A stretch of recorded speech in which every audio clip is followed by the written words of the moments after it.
இவ்விதமாக வானமும் பூமியும் அவைகளின் சர்வசேனையும் உண்டாக்கப்பட்டு தீர்ந்தன. தேவன் தாம் செய்த தம்முடைய கிரியையை 7ஆம் நாளிலே நிறைவேற்றி தாம் உண்டாக்கின தம்முடைய கிரியைகளை எல்லாம் முடித்தபின்பு 7ஆம் நாளிலே ஓய்ந்திருந்தார். தேவன் தாம் சிருஷ்டித்து உண்டுபண்ணின தம்முடைய கிரியைகளையெல்லாம் முடித்தபின்பு அதிலே ஓய்ந்திருந்தபடியால் தேவன் 7ஆம் நாளை ஆசீர்வதித்து அதை பரிசுத்தமாக்கினார்.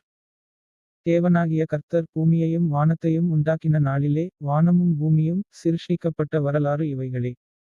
நிலத்தினுடைய சகலவிதச் செடிகளும் பூமியின்மேல் இன்னும் உண்டாகவில்லை, நிலத்தினுடைய சகலவித பூண்டுகளும் இன்னும் முளைக்கவில்லை, ஏனெனில் தேவனாகிய கர்த்தர் பூமியின்மேல் இன்னும் மழையை பெய்யப்பண்ணவில்லை, நிலத்தை பண்படுத்த மனுஷனும் இருந்ததில்லை. அப்பொழுது மூடுபனி பூமியிலிருந்து எழும்பி பூமியையெல்லாம் நனைத்தது. தேவனாகிய கர்த்தரினாலே உருவாக்கியின் மண்ணினாலே உருவாக்கி அவன் ஜீவசுவாசத்தை அவன் மனுஷன் ஜீவாத்துமாவானான். தேவனாகிய கர்த்தர் கிழக்கே ஏதேன் என்னும் ஒரு